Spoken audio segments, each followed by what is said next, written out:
क्या आपने कभी ऐसा महसूस किया है कि जब आप अपने दिल की गहराइयों से भगवान को पुकारते हैं तब भी कोई उत्तर नहीं मिलता?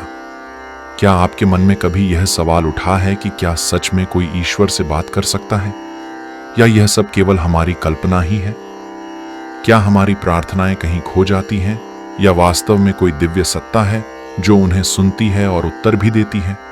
अगर आपके मन में भी ऐसे सवाल कभी उठे हैं तो आज का यह संदेश आपकी पूरी जीवन दृष्टि और आपकी आध्यात्मिक समझ को बदल सकता है, क्योंकि आज हम एक अत्यंत रहस्यमयी और शक्तिशाली पुस्तक की गहराइयों में उतरने जा रहे हैं। परमहंस योगानंद जी की अद्भुत कृति भगवान से बात करना, टॉकिंग विद गॉड। आप योगानंद जी को उस महान योगी के रूप में जानते होंगे जिन्होंने योगी कथामृत लिखी, एक ऐसी पुस्तक जिसने पूरी दुनिया में करोड़ों लोगों को आध्यात्मिक पथ पर चलने की प्रेरणा दी। लेकिन भगवान से बात करना में उन्होंने उससे भी ज्यादा अंतरंग और रहस्यमयी बातों को साझा किया है। उन्होंने हमें बताया है कि ईश्वर से सच्चा संवाद कैसे किया जाए। ये केवल एक किताब नहीं है, ये एक आध्यात्मिक मानचित्र है, एक ऐसा मार्गदर्शक जो हमें यह सिखाता है कि ईश्वर से जुड़ना सिर्फ मंदिरों, कर्मकांडों या औपचारिक प्रार्थनाओं तक सीमित नहीं है, बल्कि यह हमें याद दिलाता है कि सच्चे अर्थों में ईश्वर से बात करने के लिए हमें अपनी अंतरात्मा की चेतना को जगाना होगा। लेकिन मैं साफ कर दूं, इन गहराइयों को समझना हर किसी के लिए आसान नहीं है। इसके लिए सच्ची निष्ठा चाहिए, भीतर की चुप्पी चाहिए और एक गहरी इच्छा चाहिए स्वयं को भीतर से बदलने की। आज हम इस पवित्र ग्रंथ के कुछ ऐसे गहन और दिव्य रहस्यों को खोजेंगे जो आपके और परमात्मा के बीच के रिश्ते की चाबी बन सकते हैं। ये केवल शिक्षाएं नहीं हैं, ये जीती जागती सिद्धांत हैं जिनका अभ्यास करने पर आपके भीतर गहरा रूपांतरण हो सकता है। तो मेरे साथ अंत तक बने रहिए, क्योंकि हर एक रहस्य पिछले रहस्य पर आधारित होगा और अंत में हम एक ऐसे अंतिम सत्य तक पहुंचेंगे जो यदि आपने वास्तव में समझ लिया तो यह आपके जीवन की दिशा ही बदल सकता है।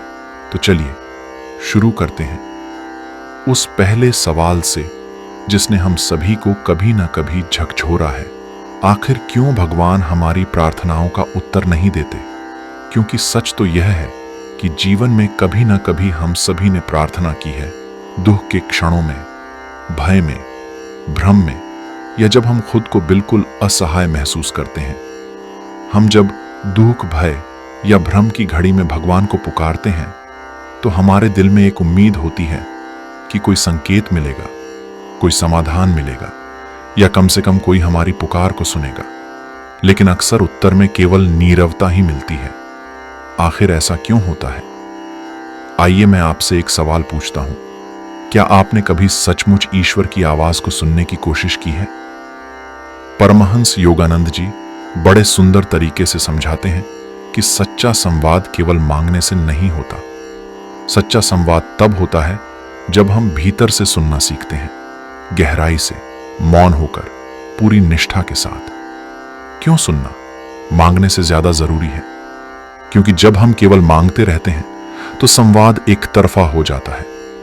जरा कल्पना कीजिए, आप अपने किसी मित्र से बात कर रहे हों और आप ही बोले जा रहे हों, मित्र को बोलने का कोई अवसर न दें। क्या यह सच्चा संवाद कहलाएगा? बिल्कुल नहीं। ठीक यही बात ईश्वर के साथ भी होती है।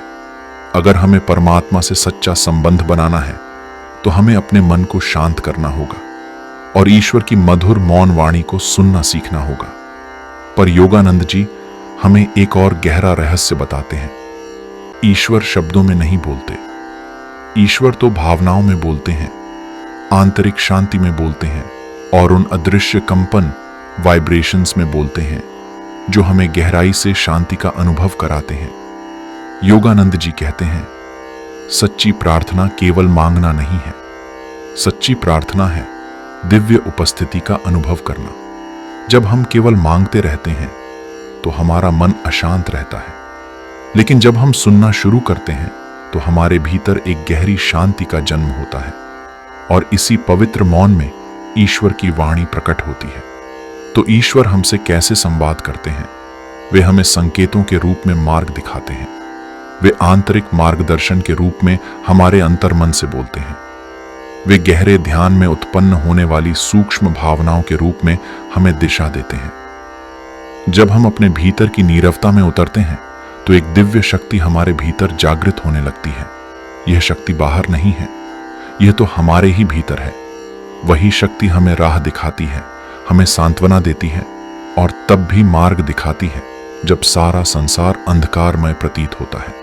लेकिन यहां प्रश्न यह उठता है, हम ईश्वर की आवाज को कैसे सुनें?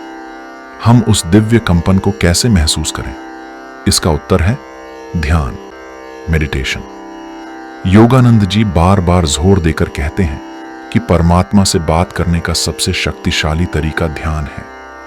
जब ध्यान सही ढंग से किया जाता है तो यह हमारे मन को एक शांत झील की तरह स्थिर कर देता है, और जैसे एक शांत झील आकाश को साफ साफ प्रतिबिंबित करती है, वैसे ही शांत मन ईश्वर की उपस्थिति को स्पष्ट रूप से प्रकट करता है। ध्यान के बिना प्रार्थना अधूरी रहती है, क्योंकि जब आप उत्तर पाने के लिए तैयार नहीं हैं, तो क्या वह सचमुच संवाद कहलाएगा? यदि आप वास्तव में ईश्वर की आवाज को सुनना चाहते हैं, न कि शब्दों में बल्कि उस दिव्य आंतरिक अनुभव के रूप में, तो आपको अपने भीतर की सारी हलचल को शांत करना सीखना होगा। केवल मौन में ही अनंत की वाणी सुनाई देती है। जब तक हमारी चेतना ऊंचाई पर नहीं उठती, हम ईश्वर की उपस्थिति को पूरी तरह अनुभव नहीं कर सकते। हमारे जीवन की हर क्रिया में, हर कर्म में एक पवित्र सच्चाई छुपी है, और वह सच्चाई यह है कि ईश्वर हर कार्य में विद्यमान है। परमहंस योगानंद जी अत्यंत सुंदरता से बताते हैं कि जब आप हर कार्य को प्रेम, भक्ति और समर्पण के साथ करते हैं, तो आप ईश्वर के लिए एक माध्यम बन जाते हैं। तब कार्य करने वाला केवल आप नहीं होते, वह स्वयं परमात्मा होते हैं जो आपके माध्यम से कर्म कर रहे होते हैं। चाहे वह कार्य बड़ा हो या छोटा, जब उसे ईश्वर को अर्पित भाव से किया जाए तो वह साधारण कर्म नहीं रह जाता, वह एक पवित्र साधना बन जाता है। अगर आप सचमुच ईश्वर से प्रेम करते हैं तो टिप्पणी में लिखें, ईश्वर के सिवा कोई शक्ति नहीं, कोई बल नहीं। अब जरा सोचिए, क्या आपने कभी ध्यान के दौरान ऐसा महसूस किया है कि कोई अदृश्य शक्ति आपको देख रही है, आपकी रक्षा कर रही है? या फिर जब आप जीवन के किसी कठिन मोड़ पर खड़े थे और अचानक कोई समाधान सामने आया, बिना किसी तर्क के कोई गहरा बोध आपके भीतर जागा, क्या आपने कभी ऐसा अनुभव किया है कि किसी समस्या का हल आपके भीतर से स्वतः ही प्रकट हो गया, जैसे कोई अदृश्य शक्ति आपका मार्गदर्शन कर रही हो? दोस्तों, ये संयोग नहीं होते, ये ईश्वर की प्रतिक्रियाएं होती हैं। ये उस दिव्य सत्ता के संकेत होते हैं जो हर पल हमारे आसपास है। लेकिन प्रश्न यह है, क्या ईश्वर केवल संकेतों से ही उत्तर देते हैं, या क्या हम उनसे सीधा संवाद भी कर सकते हैं? यहीं हम पहुंचते हैं 5वें आध्यात्मिक रहस्य की ओर। एक ऐसा रहस्य जो आपको चौंका सकता है। ईश्वर के उत्तरों को कैसे पहचानें? सच तो यह है कि जीवन में हम सभी किसी न किसी समय प्रार्थना करते हैं, सहायता मांगते हैं, मार्गदर्शन चाहते हैं, शांति की खोज करते हैं। लेकिन जब हमें कोई स्पष्ट उत्तर नहीं मिलता, तब संदेह पनपने लगता है, क्या ईश्वर मेरी सुन भी रहे हैं? योगानंद जी इस प्रश्न का अत्यंत स्पष्ट उत्तर देते हैं। हां, ईश्वर सदा उत्तर देते हैं, लेकिन हमें उनके भाषा को समझना सीखना होगा। ईश्वर 3 तरीकों से उत्तर देते हैं। पहला, अंतर्ज्ञान के माध्यम से। जब आप किसी प्रश्न से जूझ रहे हों और अचानक भीतर से कोई स्पष्ट विचार या अनुभूति उत्पन्न हो, ऐसा बोध जो आपके मन को गहरे शांति से भर दे और जिसे लेकर कोई शंका न रहे, तो समझ लीजिए कि वह आपके मन की कल्पना नहीं है, वह आपके आत्मा की आवाज है जो ईश्वर की फुसफुसाहट को सुन रही है। योगानंद जी कहते हैं, जब मन शांत होता है तब आत्मा ईश्वर की मूक वाणी को सुन सकती है। तो अगली बार जब कोई गहरी स्पष्टता या समाधान आपके भीतर से प्रकट हो, तो ध्यान दीजिए, यह परमात्मा की ओर से उत्तर हो सकता है। दूसरा, स्वप्नों के माध्यम से। जब हमारा चेतन मन सोता है और अवचेतन मन खुला होता है, तब दिव्य मार्गदर्शन हमारे पास स्वप्नों के रूप में आता है। कई बार कोई स्वप्न प्रतीक रूप में संदेश लेकर आता है, कोई संकेत देता है, या कोई ऐसी वार्ता होती है जो आपके हृदय के भीतर किसी पवित्र भावना को जगा देती है। दोस्तों, ईश्वर हमेशा उत्तर देते हैं। असल कार्य यह नहीं है कि हम जोर जोर से प्रार्थना करें, बल्कि यह है कि हम इतने शांत हो सकें कि उत्तर को ग्रहण कर सकें, ईश्वर से सच में जुड़ सकें। सिर्फ ध्यान करना या सत्संगों में जाना पर्याप्त नहीं है। एक और बात जिसे अक्सर अनदेखा कर दिया जाता है, विचारों की पवित्रता। जब हम नकारात्मक सोच में डूब जाते हैं तो हमारी चेतना का कंपन, वाइब्रेशन गिर जाता है और परमात्मा से हमारा संबंध कमजोर होने लगता है। अगर आप ईश्वर का अनुभव करना चाहते हैं तो आपका मन शांत, प्रेम से भरा और सकारात्मक होना चाहिए। तो यह कैसे संभव हो? हर दिन स्वयं से यह प्रश्न कीजिए, क्या मेरे विचार, मेरे शब्द और मेरे कर्म मुझे ईश्वर के करीब ले जा रहे हैं या मुझसे दूर? यहां 3 अत्यंत आवश्यक साधन बताए गए हैं जो हमें ईश्वर से जुड़े रहने में सहायता करते हैं। पहला, प्रतिदिन ध्यान करें। ध्यान को कभी न छोड़ें, भले ही वह केवल 5 मिनट का क्यों न हो। यदि वह सच्ची निष्ठा से किया जाए तो वह आपके भीतर परमात्मा की उपस्थिति के द्वार खोल सकता है। ध्यान आत्मा की उस शक्ति को जागृत करता है जो हमें परम शांति और प्रेम से भर देती है। दूसरा, सत्संग, आध्यात्मिक संगति, यानी उन लोगों का साथ जो आपकी चेतना को ऊंचा उठाए। सही संगति आपके मार्ग को सुदृढ़ बनाती है और आपके भीतर की दिव्यता को पोषित करती है।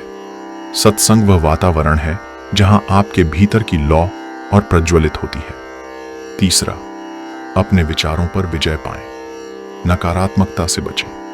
इसके स्थान पर अपने हर व्यवहार में प्रेम, करुणा और दयालुता को जगाएं। जब आपके विचार शुद्ध और शुभ होते हैं तो वही आपके जीवन में परमात्मा को आमंत्रित करते हैं। लेकिन अब एक और गहरा प्रश्न उठता है, क्या ईश्वर तक पहुंचने का मार्ग केवल संतों, तपस्वियों और साधुओं के लिए ही है? क्या केवल विशेष लोग ही ईश्वर की वाणी सुन सकते हैं? क्या साधारण व्यक्ति भी ईश्वर का संदेश पा सकता है? यह सबसे बड़ा भ्रम है जिसे हमें तोड़ना होगा। परमहंस योगानंद जी अत्यंत शक्तिशाली उत्तर देते हैं। ईश्वर किसी भी व्यक्ति से बात कर सकते हैं, चाहे वह कोई महान योगी हो या एक सरल हृदय वाला साधारण व्यक्ति। इसका केवल एक ही शर्त है, सच्ची भक्ति और निर्मल हृदय। ईश्वर किसी विशेष वर्ग के लिए आरक्षित नहीं है, वे हर आत्मा में निवास करते हैं। ईश्वर कहीं दूर नहीं है, वे आपकी सांसों से भी अधिक निकट हैं। ईश्वर से जुड़ने के लिए किसी जटिल अनुष्ठान की आवश्यकता नहीं है। आपको केवल अपने दिल की गहराई से उन्हें पुकारना है। चाहे आपकी प्रार्थना टूटी फूटी हो, चाहे वह दर्द से उपजी हो, यदि वह सच्ची हो तो वह तुरंत ईश्वर तक पहुंचती है। कई बार हम सोचते हैं, शायद मेरी प्रार्थना ईश्वर तक नहीं पहुंची, लेकिन सच्चाई यह है कि ईश्वर हर पुकार सुनते हैं। बस हम उनके उत्तर को पहचानना नहीं सीख पाए हैं। और जब हमारा मन अहंकार, भय और शंका से मुक्त हो जाता है, तब उनका उत्तर बिल्कुल स्पष्ट हो जाता है। योगानंद जी कहते हैं, ईश्वर पहले से ही आपके भीतर हैं, जागने की प्रतीक्षा कर रहे हैं।